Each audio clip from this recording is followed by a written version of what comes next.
Good afternoon, morning, or night, wherever and whenever you are. If this is your first time joining us, welcome.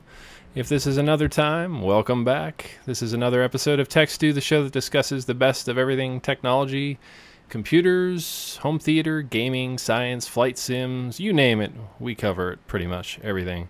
I am Mark Murin. And I'm Dylan. And we're back, and Dylan is with us for a short span of this episode at least.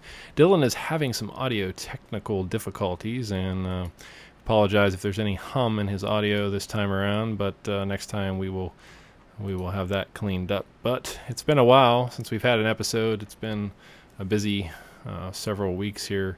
I've been revamping my machine with Windows 8 and flight sim reinstalls and you name it, because I'm a big flight simmer. So finally got everything kicking, everything's back in order, and we are pretty much ready to go, and we're going to just dive right into it because we got lots of good stuff here today, and so we will see what's cooking in the tech stew this week and fire up the news stories.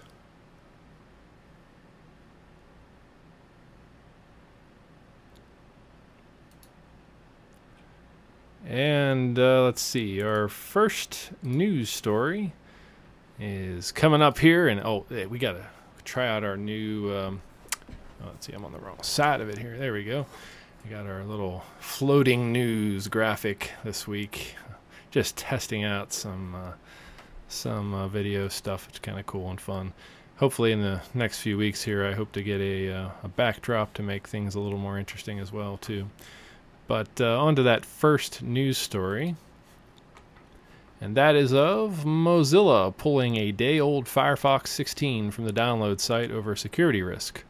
One day after the release of Firefox 16, Mozilla said it had temporarily removed the latest version of its browser because of a security flaw that the company is trying to fix as quickly as possible. The unusual precaution suggests the flaw is a serious one, but there are no reports of it being exploited. The vulnerability could allow a malicious site to potentially determine which websites users have visited and have access to the URL or URL parameters. Mozilla Director of Security Assurance Michael Coates wrote, "At this time, we have no indication that this vulnerability is currently being exploited in the wild." And Mozilla plans to ship updates soon, but as a precaution, Mozilla said users may consider downgrading to 15.0.1. and have pointed them to the download page. So Firefox 16 slightly delayed here due to the security risk. And the next big story here is that of Office 2013. Office 2013 is now at the RTM milestone. General availability is coming the first quarter of 2013, however. Adding to the list of recent Microsoft RTMs, they've announced that Office 2013 is RTM, which also includes SharePoint 2013, Exchange 2013, Project 2013, Link 2013, Visio 2013, and the Office 365 service. Enterprise customers such as MSDN subscribers will get Office 2013 by the end of this month, October, meaning they can begin deploying it in their environments, which we will be doing soon in our case too. And the general public will get it in the first quarter of 2013. What else does this mean? Well, this means that if you are a Link user, you can scroll after you deploy Link 2013. When people type in Link in a corporate environment and one message after another flows in, you can't scroll up to see the rest of the conversation, and that's been a big problem in our environment.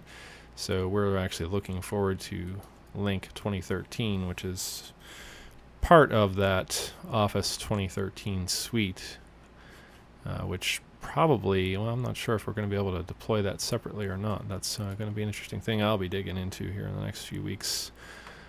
But starting October 19th, customers who purchased Office 2010 from local retailers or resellers will receive the new Office free when it's available. The preview version of the new Office on Windows RT devices will be on those machines beginning with the Windows 8 launch this October 26th. That's right, 14 days until the big Windows 8 release. Exciting times. I know, Dylan, you're anxious to have your machine at our work upgraded right away, right? Exactly, because I'm not doing anything important for the next year. Well, if you run the upgrade, it won't be so bad. It won't be as painful as what I have tried to do, as my test cases have proved.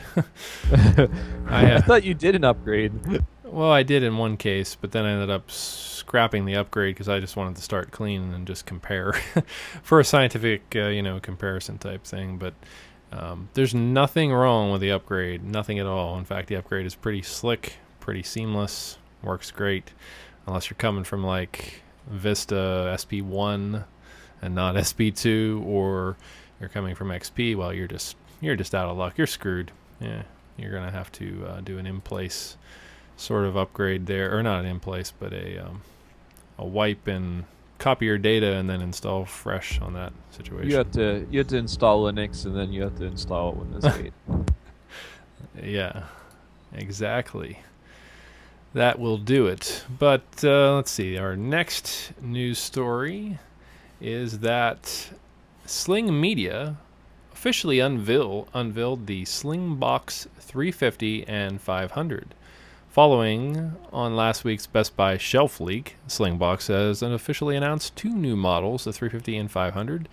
The 350 is a $179 device. It adds an integrated IR blaster and 1080p HD. The $299 Slingbox 500 adds Wi-Fi and HDMI input and output, which can handle streaming videos and photos from your mobile devices. Both devices should be available October 14th in the US and Canada in November. The company takes almost full credit for inventing the place shifting with these new models and new software. Slingbox 350 takes the place of the older Solo and adds that integrated IR blaster. And the $299 does 1080p but adds the Wi-Fi, as we've mentioned. The HDMI output does more than just pass through. In conjunction with the new Sling projector feature, it can render your pictures and videos on the big screen. At least they say that's coming soon.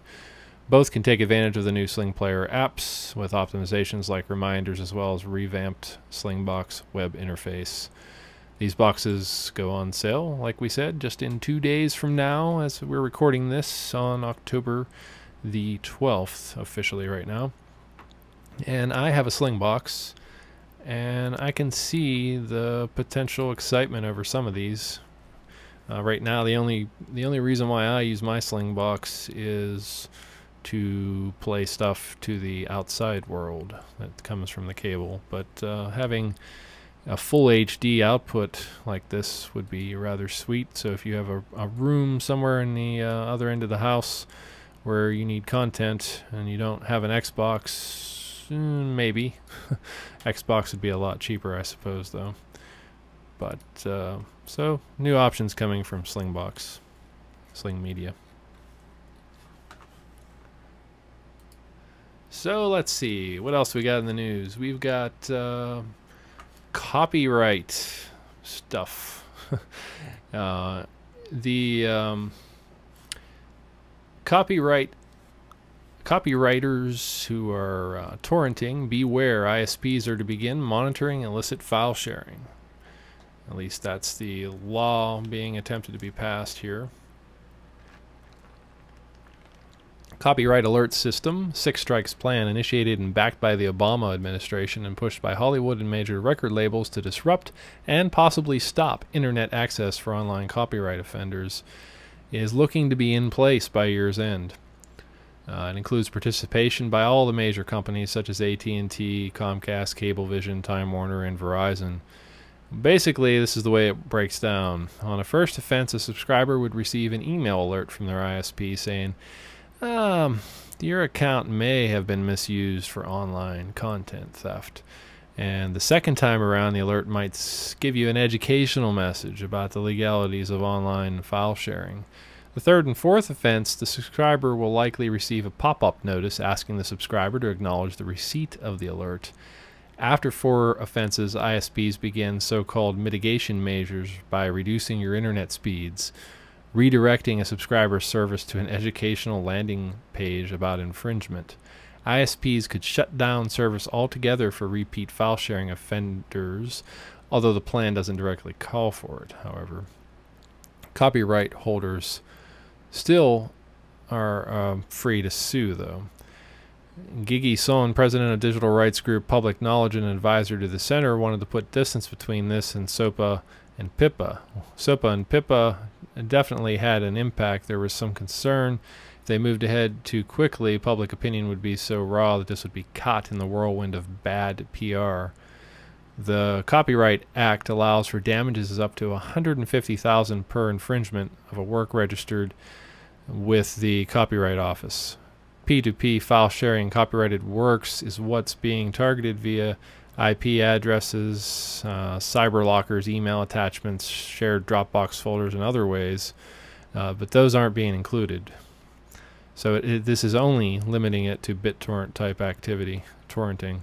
Subscribers may challenge their dings for a $35 filing fee paid to an arbitration service, and they also get a free pass one time if they claim the infringement was based on having an open, unencrypted Wi-Fi network. No word if you're hacked and someone just, decides to BitTorrent your network after they've hacked your Wi-Fi. You're screwed, I suppose. But meanwhile, the Pennsylvania District Court judge has ordered a copyright holder to go to trial instead of settling with the alleged file sharers for a few $1,000s. And this will be the first time that a BitTorrent-related evidence will be tested in a U.S. court. So, and some people are saying that this is more about enforcing unconstitutional laws that make people sign agreements that hold them liable for being for their actions and being monitored and how they use the internet. And it's also about the companies like the MPAA and RIAA and how much do they really think they're losing per year on piracy, and is it going to be worth the expense and the cost and the effort of tracking down so-called offenders. And I see a lot of gray areas here that could pop up and become a problem. But a lot of people have been getting these emails for some time, but now this is just giving them, or will give them, ISPs a reason to go after these people if this is pushed through. Well, as far as I can tell, it's not a bill as such. It just seems to be like a plan that they're getting the ISPs to sign on for, because, I mean, part of it really is, I think, the gray zones and the fact that there's no real ability for the government to enforce this, so they don't want to actually pass a law, they want to make the ISPs do it. And so on and so forth.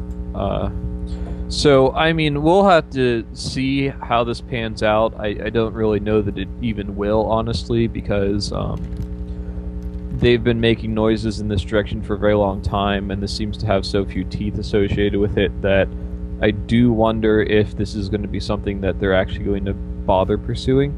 I mean, part of the issue always kind of has been that ISPs do have a kind of a significant conflict of interest insofar as if they ban people from their service or do anything with it, it's costing them money to, uphold copyright stuff for other people, that they have absolutely nothing to benefit by.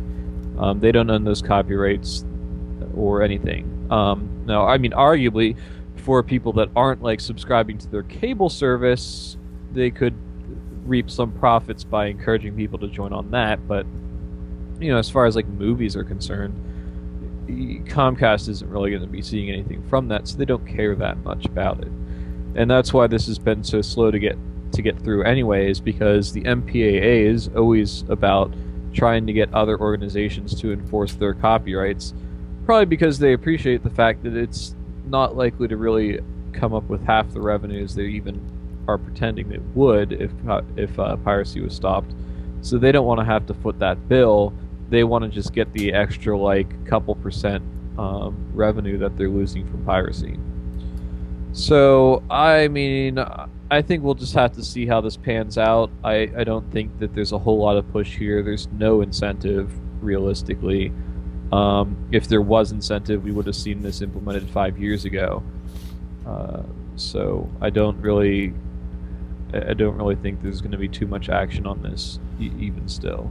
Yeah, and I think it's going to cost them a lot more than a $35 filing fee to get around it too. I mean, not to the consumer, but the companies involved, or the Comcast, or for instance, or other ISPs. This just seems kind of crazy to me. Well, like a lot of things, I think that's just for the sake. I mean, first keep in mind that it's arbitration, and arbitrated by who? Is that person really reliable? I mean, for all we know, they charge you $35, flip a coin, and then tell you that you were wrong. You know, it's not like it actually goes to court and gets decided by someone. So it's.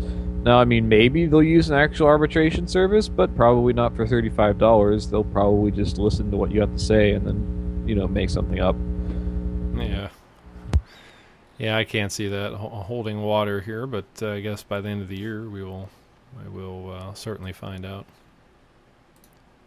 Yeah, and as I said, I think the reason why you don't see this being implemented in law is just because it's such a wildly difficult problem to really come across, and I think if it was actually done seriously, I think that there would be so many problems that they'd be facing they couldn't really manage that, you know. And so I think that's always why these strike things have been getting pushed by copyright organizations, is because if they had to do it through the legal system, they have to come up with proof, and they have to do a lot of the stuff themselves to prove they were wronged and all that sort of stuff. But if they can just make the ISPs turn off your internet when they don't really want you to be on the internet anymore because they feel like you're costing them too much money, well, that seems like a pretty good deal for them. Yeah, sure.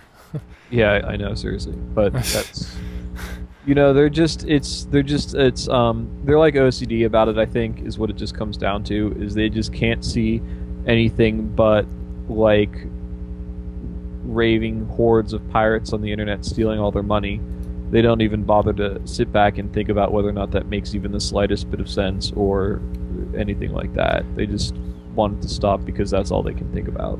I don't think anybody's ever really analyzed it either, and I bet you they would be surprised to find out the actual cost of piracy versus the cost of enforcing anti-piracy motions. But yeah, I mean, it's a well-known thing, and it's true. Part of the problem is really just the fact that there's no good way to research it. Everyone knows, but of course the MPAA, who's going to be funding all the studies, doesn't really bother to tell anyone that piracy is not a lost sale. Without any question, it's just not. Because if you can download something on the internet for free, there's a completely different situation than buying it from the store for not free. You know, hell, even buying something for a penny is a much higher cost than just loading up on the Pirate Bay, because now you have to, like, type in your PayPal password or your credit card and, you know, hope that all goes through okay, and, you know, now you're putting payment details out there.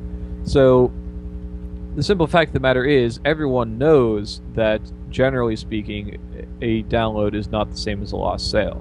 But I think at the same time, everyone knows that there are certainly people who will pirate who probably would have bought at least a fraction of that media that they pirated had they not pirated it. So it becomes very difficult to say justifiably who is and who is not costing money, because you can't really figure out where that line is, you know? We will probably never know, honestly. But exactly, which is why the whole thing ends up being from people that just, you know, actually bother to think about it, saying, you know what, like, pretty much forget about it, you know? Bolster a fan base, make the good reason to buy, like, a DVD with extras or something, and move forward and forget about the stupid piracy crap. You know, use the internet to promote your movie. Whatever. Like, people, you can survive on the internet with piracy. It's been shown a million times, but that's just not what they want to do. Well, in a related story, court related again, your right to resell your own stuff could be in peril, as it could become illegal to resell your iPhone or your car or your cat. Okay, I'm exaggerating, not your cat. But at issue in Kurt Singh versus John Wiley & Sons is the first sale doctrine in copyright law, which allows you to buy and sell things like electronics, books, artwork, furniture, as well as CDs and DVDs without getting permission from the copyright holders or the patent holders of those products. A Supreme Court case could limit the resale of goods made overseas but sold in America. And under the doctrine, which the Supreme Court has recognized since 1908, you can resell your stuff without worry because the copyright holder only had control over the very first sale.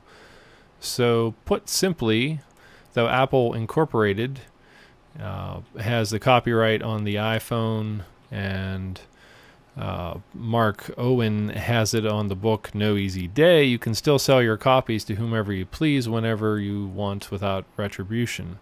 But that's being challenged now for products that are made abroad, and if the Supreme Court upholds an appellate court ruling, it could mean that the copyright holders of anything that you own that has been made in China, Japan, Europe, for example, would have to give you permission to sell it. So it means it's harder for consumers to buy used products and harder for them to sell them, said Jonathan Band, an adjunct professor at Georgetown University Law Center who filed a friend of the court brief on behalf of the American Library Association, the Association of College and Research Libraries, and the Association of Research Libraries. This is a huge consumer impact on all consumer groups. Another likely result is that it would hit you financially because the copyright holder would now want a piece of that sale as well. And it could be your personal electronic devices or the family jewels that have been passed down from year to year. Actually, you're probably more likely to run into trouble with your cat, supposing that you do have... Well, think about it. I mean, if you have one of those like ID chips in your cat, that could very well be covered by a patent or copyright. That's true, because the chip contains a patent, so therefore if you go to sell your cat and he has the chip, you're not allowed to under the ruling. Well, not necessarily, I would say. You're not necessarily allowed to. Or you'd have to pay a fee to the copyright holder of the chip. Supposing it's still under copyright and or patent, which, you know, given the way things are these days, probably. Yeah, so it's interesting. I mean,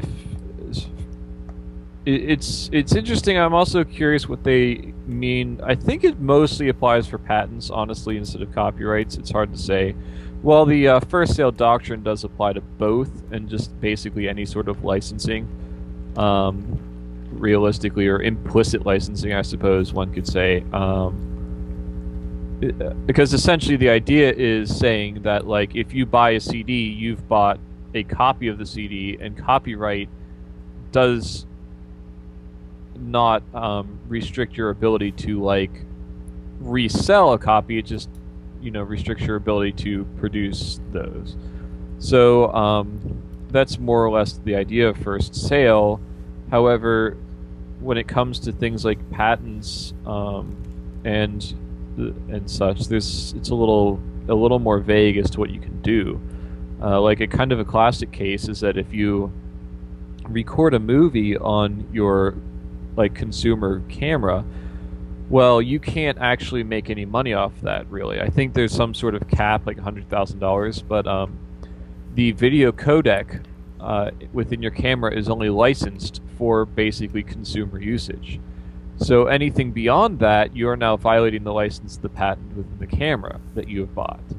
So even though you've bought it, you're still under terms of the license of the pieces within it and the limitations that were provided to that manufacturer. So this sort of stuff is surprisingly without precedent, not without precedent, I should say, just not really as readily appreciated as some people might think. Obviously, given the number of patents these days, it would be a pretty hefty disaster to have this issue where basically you could not resell property. And it would be pretty bad even for retailers as well, who would have to be essentially licensed by all the patent holders of every product that they carry in order to sell it to you in the first place. Because they benefit from first sale insofar as they can just buy a product and put it on their shelves and sell it to you and not have to worry about that. On the other hand, if first sale did not apply, they, in order to sell it, would have to be authorized by the corporation that produced it, and indeed even the wholesaler would as well. And so it would make a giant mess. So I can't see this ever coming to light of day either. I can't see it coming to light. I think that it's being pushed up to the Supreme Court just so that there's no question, as cases will do. I mean, if they decide upon this, the amount of harm that the economy will incur is going to be ridiculous. It's just insane. I mean, you could probably just kiss every mom and pop shop goodbye, because like a company's not going to want to deal with them. Like, you know, you can't. Is Microsoft going to want to? I mean, like, jeez. Just think about it. I mean, do even the patent holders almost want this most of the time? I'd say not. Like, and I don't know that it's really would end up being trivial for them to provide a guarantee to everyone that they could resell it. So, like, you have just some stupid, like, phone app, and now, like, you can't even sell phones at your store anymore, whatever, you name it, you know? It would be a bureaucratic mess and a financial paperwork mess that nobody would want to deal with. Well, I mean, you know, and the problem is that it's really, it's so typical with a lot of things these days. With the, like, I mean, I hate to rail against, like, big companies, like, oh, big companies, but, you know, you can really see a lot of governmental regulations are just there to really bolster up big companies. And this is a fantastic example. Whereas, where you just see that, like, this sort of crap could only really be dealt with by a large company. And that's it. And who's going to have the patents and bother to enforce this large company? You know, who could, etc. You know, it just goes all the way down, and it's just so destructive. So, well, I mean, you know, I don't think that it's going to be an issue, but I'd say, you know, to keep your fingers crossed anyway, because it's just so hard to tell sometimes. You never know, but. Probably not, but it is newsworthy. It generates some buzz as we yeah, because I mean, you know, it's just one of those things where, while it's not likely to cause harm, if it does cause harm, the amount of harm it will cause will literally be life altering. Like, I mean, the way you see the world will be changed by the fact that, like, you know, you can go on eBay and sell pretty much anything that you bought in the last 20 years. Because it's all covered by patents. You know, you can't even sell your SD card because it's formatted in the FAT file system, which is still covered in patents. Like, just think about that. And the list just goes on. And it even goes beyond that. Like, what if you paint a picture and you use, like, a patented pigment in your painting? Like, can you not sell your painting anymore? Yeah. Yeah. And I think a lot of those issues may not apply because the decision is only up for foreign-produced products, whatever that ends up meaning. I'm not sure, but you know, the point still ends up standing as far as what really would all the implications be. So definitely an interesting story. Hopefully not anything more than that, though. Yes, hopefully this is the last time we hear of it. But speaking of sales, in a similar story, well, not a similar story, but OnLive, as we know, and I'm a big OnLive supporter. I use it from time to time, and we recently talked about it filing for bankruptcy and so forth. OnLive has sold its assets and intellectual property for just $4.8 million. That's right, $1 million. A letter from OnLive's assignee that was sent to creditors revealed that the company and all its assets were sold for $4.8 million. The document indicated the sale took place a few days before massive layoffs essentially gutted the streaming game company. Investor Gary Lauder created a new company called OL2 on August 14th.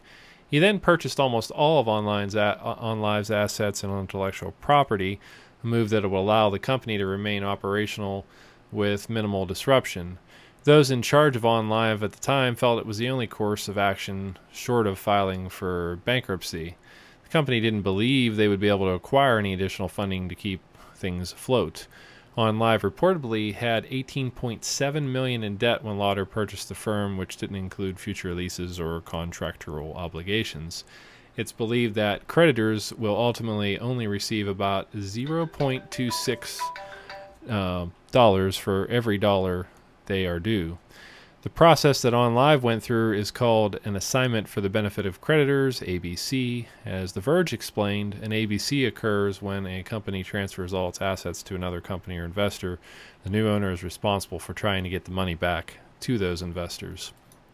The new owner can accomplish this by trying to run the business more efficiently, reducing staff, cutting costs, and another option to try to sell the business to another interested and create revenue by licensing patents to other companies. Similarly, or interestingly, rival gaming service I hadn't actually heard of this, was picked up by Sony just a month earlier for $380 million. It's hard for a lot of people to believe that OnLive was worth less than $5 million, despite offering a nearly identical service. So OnLive sold for pennies, and that is a shame, I suppose. Yeah. But it's good that they're still around and kicking. It's been hypothesized, I saw, that the whole thing was a shakedown really to get out of debt from the startup costs. And that the whole thing was just to get out from under the $18 million debt that they were there. So, I'm not really entirely up on how that would work, and legally, especially. Yes, we aren't legal experts here, folks, but yeah. So, I mean, it's kind of an interesting thought because they're planning on continuing operations, and my understanding is quite a few of the staff are returning as well. So. It just sort of seems like they are like, reboot button, click, and now the guy's still owner, and and he was some fat out of the staff and all that sort of stuff. Just a footnote: he was a partner in the beginning as well. I don't know if you remember that from the story. But. So it'll be interesting to see where that goes. But it's weird. And the another story another story. Moving on, stuttering here. The Microsoft is wanting to put a ban on making money with ads in game content. Microsoft has a new game content usage rule which aims to put a damper on machinima. The new rule covering Microsoft-made games like Halo, Fable, Forza. Allows users to post game captured footage to websites, but only if the poster makes no money off the posting. In other words, you can't put your machinima on YouTube. You can put your machinima on YouTube, but you can't monetize the views using the YouTube monetize button. Monetize. Yeah. So you can't make them boring. That's the rule. There will be no money making from your Microsoft-based video posts. Moving on here to some interesting Windows 8 stuff. Before we do, I think it's about time that I get rolling here so I can... You got to roll. All right. Yes, so as predicted, Dylan is going to roll. I'm going to roll. And he's going to fix his microphone before the next podcast, I predict. That will happen. Indeed. He will install Windows 8, and that will take care of the whole problem. Indeed. Because now it will no longer work at all. Not if you get a Lenovo, twist tablet. Stop segueing. Well, have fun. Thank you All for right. joining us. And My we will pleasure. move on. Until All right. next time. Indeed. Bye. All right, so moving on, Lenovo has listed some of the upcoming Windows machines. Lenovo unveiled a bunch of upcoming Windows machines. The IdeaTab Lynx tablet will be a $599 Intel, basically Windows 8, x64, or x86, 11.6-inch 1366 by 768 IPS display. It'll have 2 gig of RAM, either 32 gig or 64 gig of flash storage, and importantly, a new Clover View Intel Atom dual-core processor at 1.8 gigahertz. And you can get a keyboard dock for another $149. And the ThinkPad, shown here in the image here, is the ThinkPad Twist is an $849 convertible tablet that has a 12.5-inch 1366 by 768 IPS display. It'll come at 0.79 inches thick and 3.48 pounds on October 26th. We also have the IdeaPad Yoga, a 13-inch 1099 priced 3.4 pound 17 millimeter thick laptop, Intel Core i5 1600 by 900 IPS display, handles 10 points of input and 128 gigabytes of solid state storage, coming out on the 26th. And they also have a Yoga 11-inch WinRT version for $799, featuring the NVIDIA Tegra 3 chip and 2 gig of memory on an 11.6-inch 1366 by 768, handling 5 points of input. So the WinRT is at $799, and you can get a Core i5 for $1099. So the RT is being priced less, and you can also get an $849 convertible tablet, like we mentioned, that has everything you need there too. So the question is, if they're going to have a dual core, well, it is a dual core, that's the downside. It depends on your needs. At $599, you can get a full-blown Windows 8 with x64 or x86 ability, or you could spend $799 and get a WinRT. And right now, with the limited apps on WinRT, consumers probably aren't going to want to jump on a WinRT unless you're in a corporate environment and you prefer that because maybe you have WinRT-based Metro apps that you're going to push out from the company, but that seems unlikely as well too. So some interesting choices here from Lenovo, and other companies are starting to reveal some of their offerings too. So it'll be an interesting time for Microsoft to see how they do given the price levels for some of these different options for Windows 8.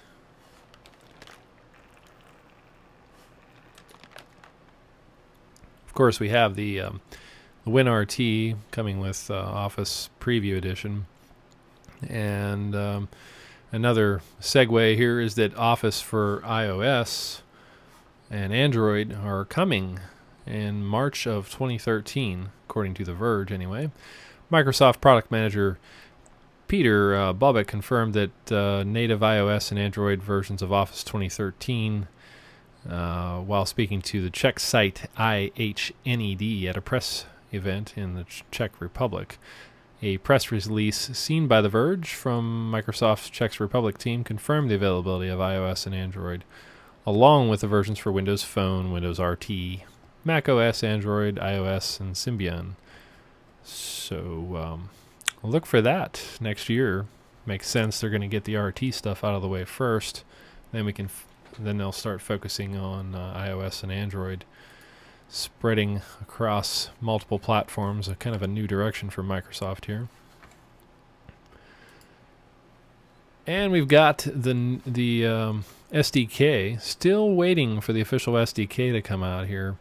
They were supposed to have it by the end of the summer. Here we are sitting on October 12th, just a few weeks before the release of Windows Phone 8 on the 29th of October, at least the operating system portion, devices shortly thereafter. Surface tablet, Windows 8, of course, coming out on the 26th. Latest shareholder to investors, Ballmer said that this is a significant shift for Microsoft as they're changing gears here. It impacts how we run the company, how we develop new experiences, and how we take products to market for both consumers and businesses. Microsoft will continue to work with their loyal partners on Windows PCs, tablets, and phones. So they've got some big exciting times here in the next few weeks. There will be times when we build specific devices for specific purposes, he goes on to elaborate.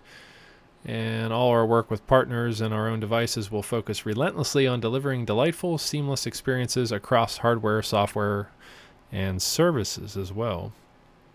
Besides Surface, Ballmer says Xbox is another example of Microsoft building hardware for a specific purpose.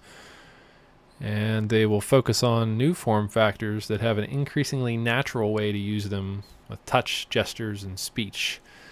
If Surface is successful, will we see a bigger line? Most likely. Kinect was a successful research product that turned into a consumer device. And Microsoft will firmly establish one platform, like we've discussed, around Windows across PC, tablets, phones, servers, and clouds. And time again, we've said that really Windows 8 is a mobile operating system with a desktop edition when you think about it, because of the way they're doing things now. Trying to please everybody in one shot. Now that doesn't always work, as we know from the past. Can't always please everybody and have a good product, but I can say that Windows 8 has been fantastic so far and should not deter people from using it just because it has a new type of a start screen interface.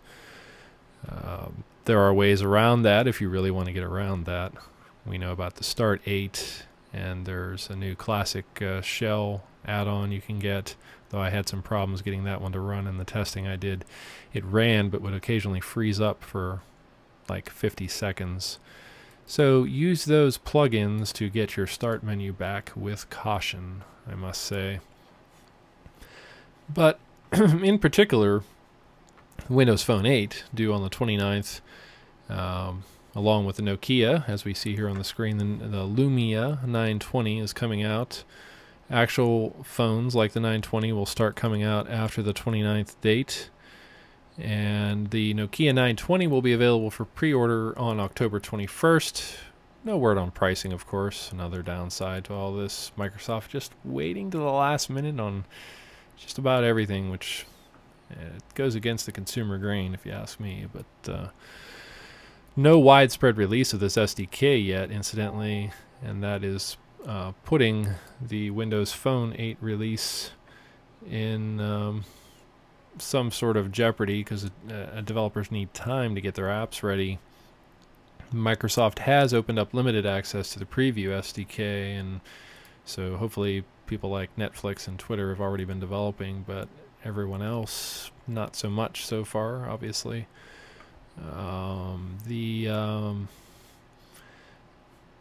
The multitude of devices we will probably see after the 29th. Another big device beyond this 920 will be the HTC Phone 8X. It's going to be supported on multiple carriers, unlike the Nokia 920, which is going to be restricted at exclusively AT&T. Verizon will get a mid-range Nokia 822 instead. Now, as you can see, we have some specs on this on the screen. Hopefully that's somewhat legible. It's basically 8.7 megapixels on the camera. It has Nokia PureView camera, 4.5-inch display size, Snapdragon S4 processor, 10 hours of talk time and 400 hours of standby, and 67 hours of maximum music playback time. And one of the big features is the offline maps that Nokia has, something that not too many out there have done so far. It does support WCDMA. Many thought maybe one of the reasons why it was going to AT&T only was because of the CDMA issue, but no, it does have CDMA as well as GSM. And in the past, for instance, when iPhone was being pushed to AT&T, Verizon said no to the iPhone due to concessions that they would have to take in the beginning. And in this case, here we have the Nokia being exclusive to AT&T. They've done well with the 7.5 phone, the previous Nokia, and hopefully they'll do well here again with the 920.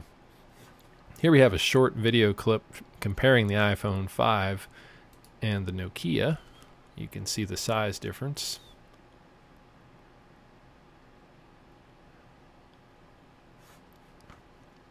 Ultimately, on our website, we put up a post to compare and see what users thought which phone looked better, hardware, at least hardware-wise, if not software, the iPhone 5 or the Nokia 920, and 60% chose the Nokia so far, and it has had some pretty good results so far out there of people who have been testing it, particularly the camera compared to the iPhone. The iPhone 5 is having a purple haze issue, but that actually could have been on an iPhone 4 too, depending on your light source, whether it was in the front or not. Apple is telling its consumers to simply don't put the sun in front of your camera, or retake the picture under different lighting conditions, or well, maybe just don't take the picture at all. I'm an iPhone user. I'm actually still holding out hope here to get the 920 when it becomes available, to do some testing with that and compare and contrast. And the here's a short video clip comparing the picture quality on the camera between the two. And overall, at least from the video here, using their elaborate looking device, which really isn't elaborate, I'm exaggerating, but it seemed to be that the Nokia had better image quality when compared side by side to that of the iPhone 5. Just take a quick gander at this.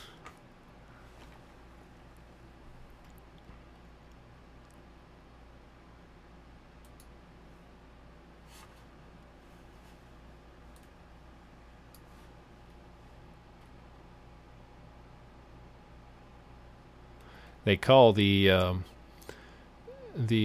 one feature know more about the neighborhood than the locals by viewing the world through Nokia's City Lens. Another feature it has as well. Of course, it has your standard recorder, calculator, clock, calendar, phone book, notes, to-do list, OneNote, wallet, and so forth.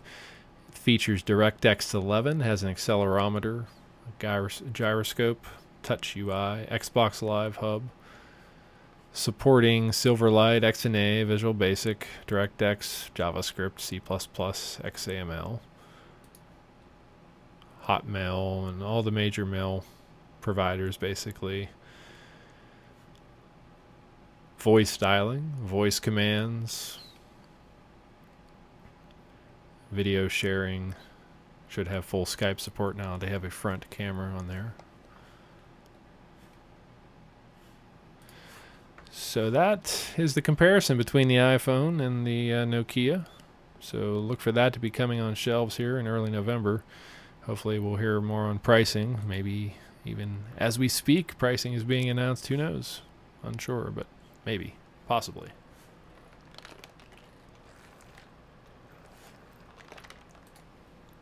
But moving on, in other news, Microsoft has rolled out a massive Windows 8 update. Microsoft updated Windows 8 RTM. Updates are all under the hood. Steve Sinoski says the update improves performance, power management, battery efficiency, media playback, compatibility. Compatibility here referring to applications and drivers.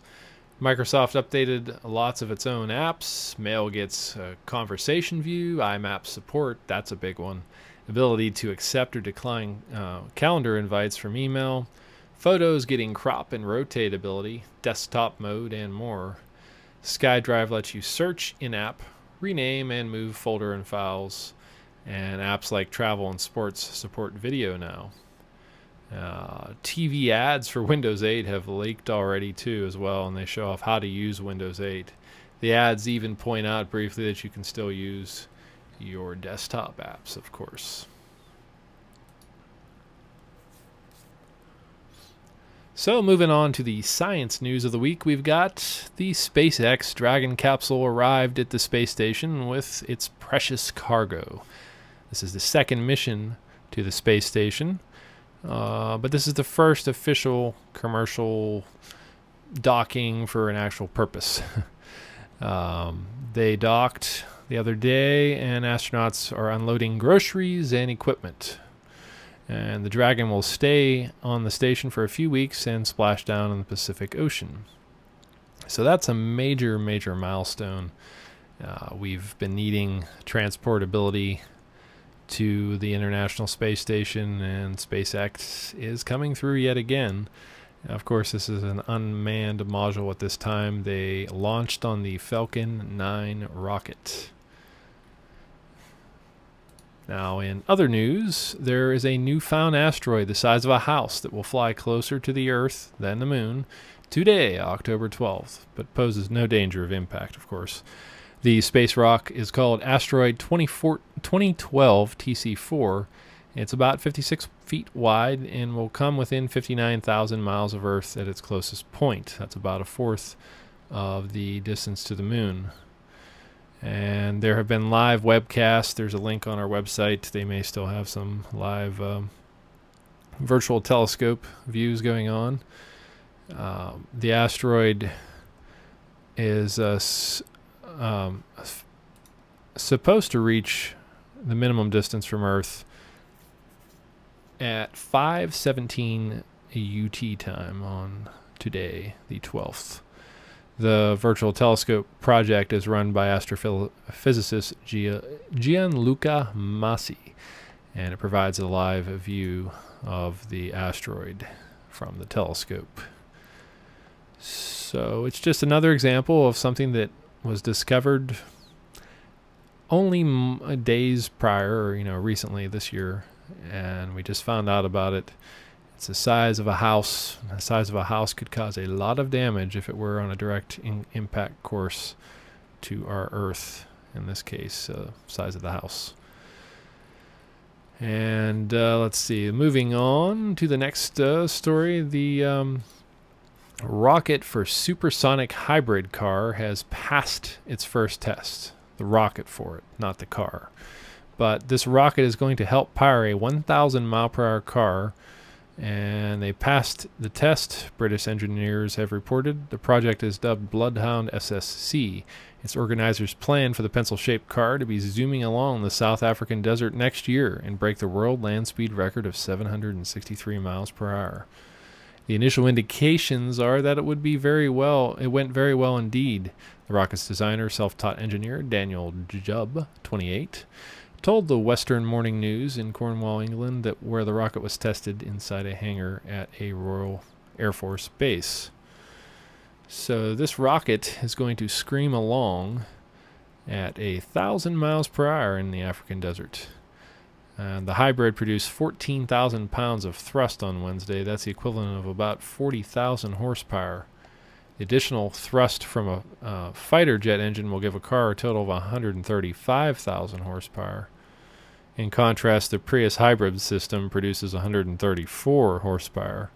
The engine of a NASCAR Sprint Cup car produces about 750. So Bloodhound will have the power of 180 NASCAR cars, or 4 times the entire starting grid at the Talladega Superspeedway. So a very, very fast and powerful rocket, breaking Guinness Book World Records in the near future.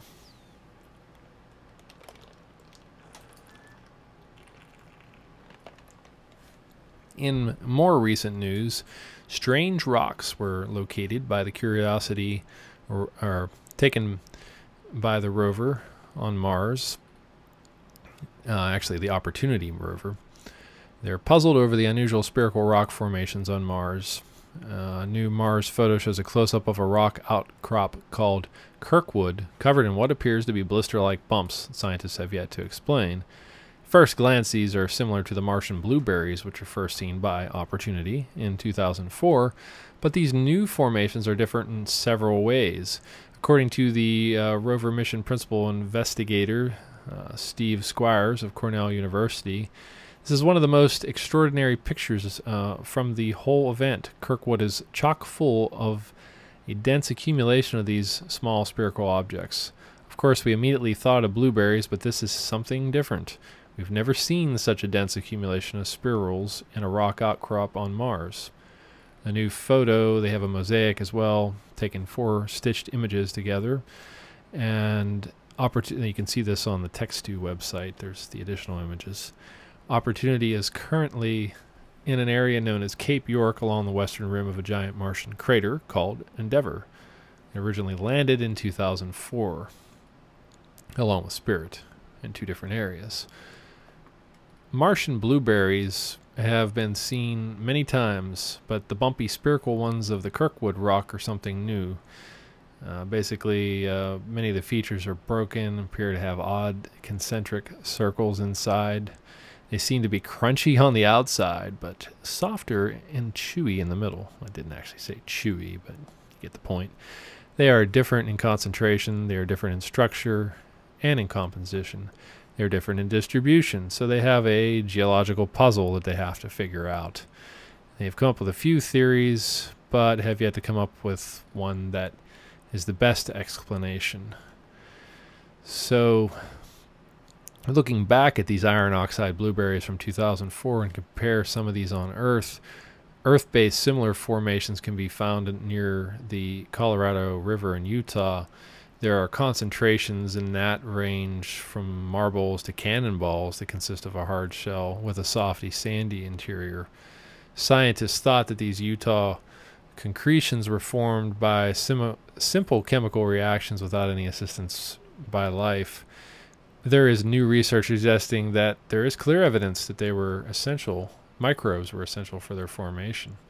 So there could be a chance that these are not only indicative of water, but possibly microbial life as well. So they're going to study the images and continue to come up with theories, and we'll look forward to hearing the results of that in the near future.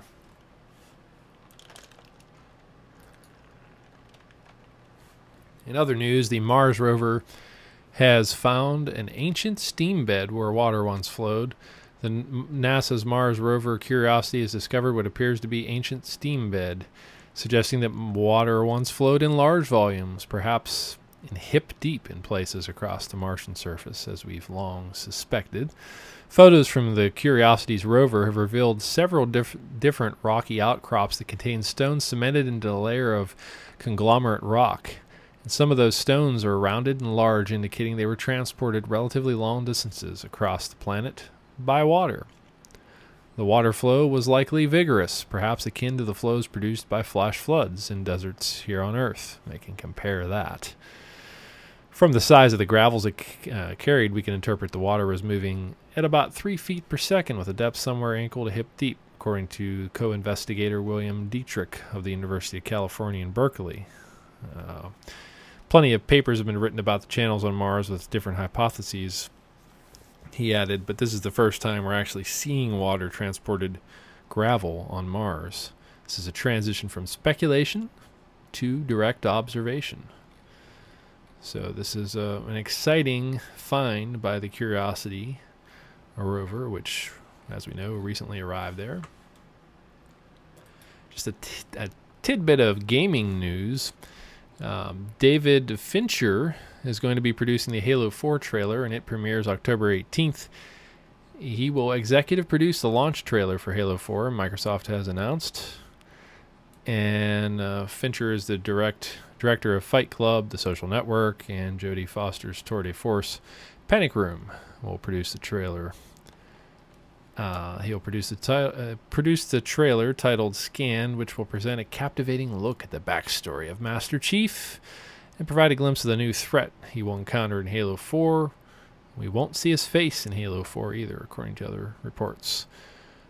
Joining Fincher in visual effects lead Tim Miller, best known for his amazing work in Scott Pilgrim vs. the World, and he will direct the trailer. It will debut October 18th during the late night with Jimmy Fallon, so stay up and check it out. It'll be available on Halo Waypoint and on the Xbox YouTube channel immediately after broadcast. And you can gaze at that image of Master Chief there. Of course, there are other screenshots out there you can find on the Halo 4. It's set to release on November 6th, 2012, the 4th installment of the main franchise. I'm looking forward to this one. I've played all the Halos pretty much straight through here, and as I said, 343 Industries, who makes the game this time around, said they won't reveal the Master Chief's face. It's been described in great detail in the beginning, so they feel that actually showing his face is not necessary. Now, in other big news, and I'm going to let this one play through because this is worth a listen. Star Citizens and Squadron 42 is coming out. It's from the creator of Wing Commander, Chris Roberts. PC Games are back again with what appears to be a pretty awesome space sim, and a lot of it looks reminiscent of Wing Commander, as you'll see. And they've been raising money at this point, $455,000, to get this game out there, which is supposed to be coming out. Not really an MMO, they say, but it will have multiplayer ability. And so let's just check out the video, and you can decide for yourself, but it's looking pretty good. No announcement on the date yet for any of this, of course, but we have a trailer.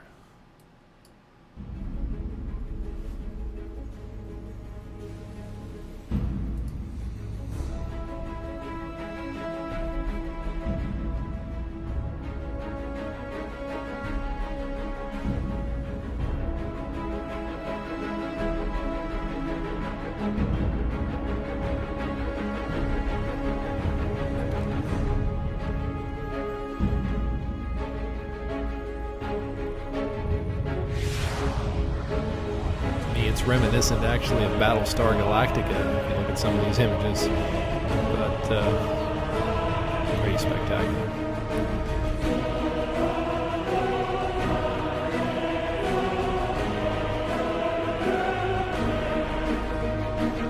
The question is, will the gameplay be just as good as the trailer? I would say that's pretty likely.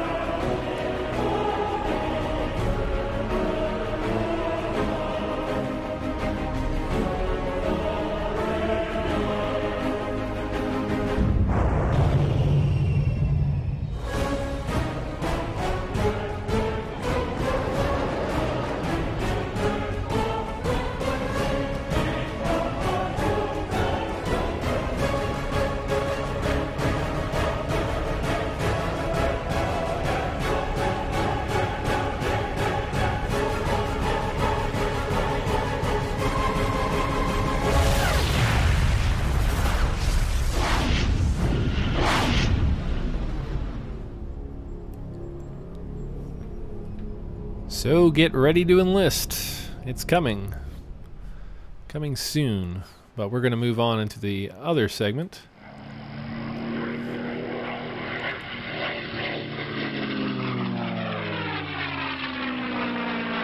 The RC Flight Sims segment. And this week, talking about TileProxy for Flight Sim X and FS9, if you still have FS9. And TileProxy is basically satellite imagery overlaid onto your awesome flight sim, and it makes for a pretty surreal experience, gotta say. It really does. And I'm going to show you a couple of comparisons here too, of with it and without it. Both of these videos, incidentally, are available on YouTube under Text2. You can compare and contrast on high quality there, 1080p. So what is TileProxy? You say, I've never heard of TileProxy. What is it? Well, this is kind of a technical marvel. It's been around since 2008. Hasn't really changed since 2008. It's a little tricky to get set up at first, but it works. It just plain out works. And you can tweak the settings. You can make it download the satellite imagery faster so that as you're flying, you're not out flying the TileProxy downloads, the panels, the overlay of the satellite imagery, and it works really well. Windows 8 x64, not so much at this point. I'm still working on a workaround for that. I can't get the TileProxy.sys driver to install even with turning off driver signing enforcement, which in the past under Windows 7 x64 has been no problem. You have a couple ways you can get that installed. Now this driver installs as part of the TileProxy setup, which you can download, and I'll put a link up on the show notes. You get it from edtruthen.com, E-D-T-R-U-8-U, let me start over, edtruthan.com. If you go out there, there's a TileProxy tutorial, and there's a link to the actual download. You run the download, or you run the installer after, if you're on x64 or Windows 7, you have turned off driver signing either by rebooting and tapping F8 to disable driver signing requirement, or there's a series of BC edit commands that you can issue that will override driver signing, although you still have to reboot in order for those to take effect. It is the same as using Digital Signature Overrider 1.3b, and you can download, if you do Google search for Overrider 1.3b, you run that and it permanently turns off driver signing requirement and lets you get the thing installed. Now in my case, I'm dual booting Windows 8 and Windows 7 for right now, and I can run Flight Sim on Windows 8. I can run it on Windows 7 because I have it on a separate hard drive.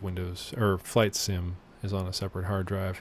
Works best that way. You can then copy your config files from your app data folders on C from one OS to another if you ever lose things, with minimal installs ever needed, a couple of DLLs here and there, that sort of thing.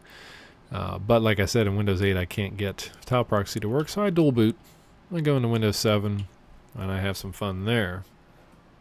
And when you run the installer, it'll sign the driver. If it fails, it'll say, hey, TileProxy.sys failed, sorry, gotta fix it first, and then rerun the installer. The installer will also modify your scenery config and FSX config files. If you don't want that to happen, uncheck them.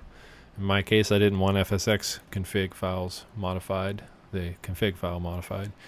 It's already tweaked, but some will say, hey, you should tweak it. You should change the fiber frame time fraction. If you look that up, you'll know what I'm talking about, or if you're a big time user, you already know.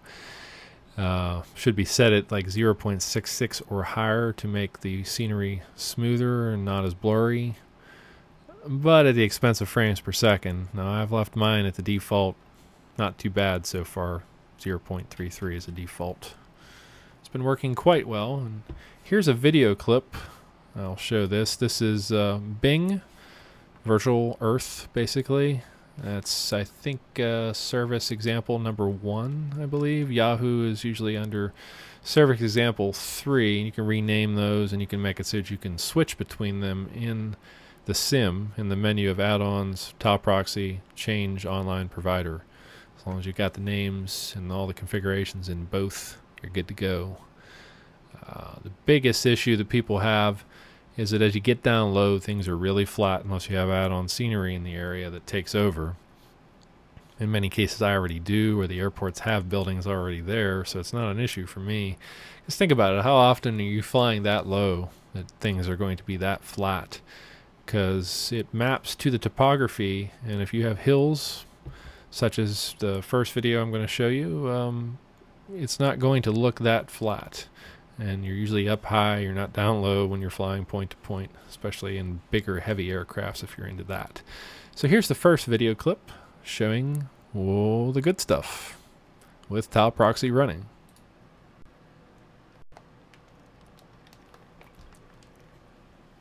And if you look at the YouTube video, you can crank up to 1080p and it looks a lot crisper and you'll get the picture, literally.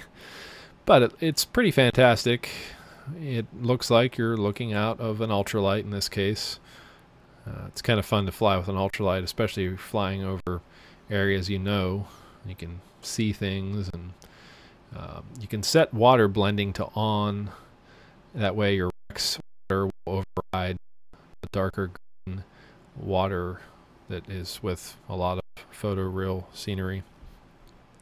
I found it to look a lot better than Mega Scenery Earth. I did a comparison in New York City, for instance, and I did a side-by-side flip-flop, and it looked a lot better. So Mega Scenery Earth is being disabled in the scenery add-on, and also Newport looked a lot sharper than Newport as well. So as you can see, this is with TileProxy on. Now I'm going to show you with just UTX, Ultimate Terrain X, and GEX. No TileProxy. Here we go. Switch gears. You can see the difference. The roads are still there. Roads are there. Water, so forth. Quite real. Other trees, things raised with no consistency. You're practicing flying, and we're not should use it for flying. But if you're practicing for the point of spotting things on the ground, then it's probably better to go with a photoreal type scenery, because you'll see the real scenery. You can point out things and notice them when you're actually in the airplane. And the towers and things like that still appear even with photoreal scenery. But check this video out. This is someone's posted video of Hawaii. They aren't using anything fancy, just a base FSX and some TileProxy.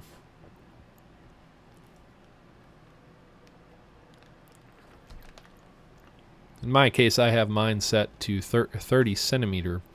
That's how close you can get with the satellite imagery, provided the satellite imagery has that type of resolution. Of course, you got to make sure your texture slider is set to at least 30 centimeter, or you're not going to see that in your flight sim settings. But it's pretty spectacular, because you're seeing real, it's like molding to the surface of the earth, basically, the real scenery, and it's just breathtaking. So if you want to fly virtually, there's no better way to do it than with some TileProxy. Maybe add on some Rex Essential to it for real nice, crisp, high-def clouds and so forth. And add your add-ons, of course, so when you're going into big cities, you see the big cities. The downside, if you're a night flyer for whatever reason, and you like to fly at night, you're not going to see lights. You're going to have to turn off TileProxy, but it kind of makes sense. Why would you want TileProxy on if you're flying at night anyway? You're not going to see much in terms of texture. Your whole point of flying at night will be to locate the roads and the lights along the roads, which Ultimate Terrain X can do that for you. But it's a pretty fantastic free application for Flight Sim X and FS9. Gotta love it. Check it out if you haven't ever done it. It won't hose your system. Some people say it does. It'll screw up your frame rates, but I haven't had a problem thus far with it. You can disable it, uncheck the TileProxy scenery library objects if you really want to after the fact. Just back up your FSX and your scenery.config. If you do that first, you'll be good to go in case you have an issue later on. Installs to its own directory and so forth. But as you fly over more territory, be aware you will be downloading gigabytes worth of data over time. So far, I think I'm up to 5 gigabytes over 3 little cities, so it's not that bad, I guess, when you think about it on the grand scale. But let's just move on to our picks and tips of the week. The first one is that of a new website called camel.com. And they have a pretty cool feature where, like in this case, if you're searching for something, you put in the model number or the link for Amazon, it'll show you a historical price flow, and you can set alerts when prices hit a certain level. You might say, well, I've already got Slick Deals, or I've got other type of price watch websites I use. This one just gives you an added level of tracking and ability there, which is kind of cool. I've checked it out. I already set up a few alerts.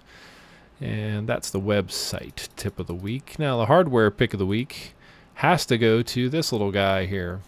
This is the Gadme T883-3D. Keyword here, 3D. Selling for around $200. It's a tablet, 8 inches, 1280 by 768, touchscreen with Android 4.0, Wi-Fi, naked eye 3D. And I have personally looked at this. A coworker picked up one recently. Has a gig of RAM, dual camera, front 0.3 megapixels and 2.0 on the rear-facing one. It uses 3D display, touchscreen, 5-point touch, AML 8726-M3 Cortex A9, a Mali 400 GPU, and has a micro SD slot, HDMI 2.0 or USB 2.0 HDMI output.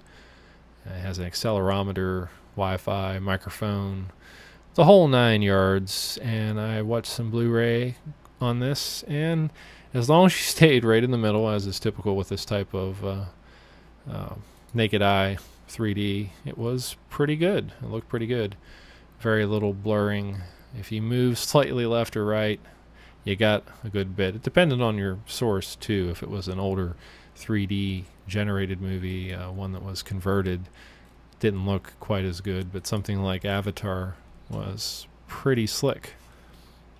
So that's the hardware pick of the week, and that is everything. And that's going to wrap up today's show.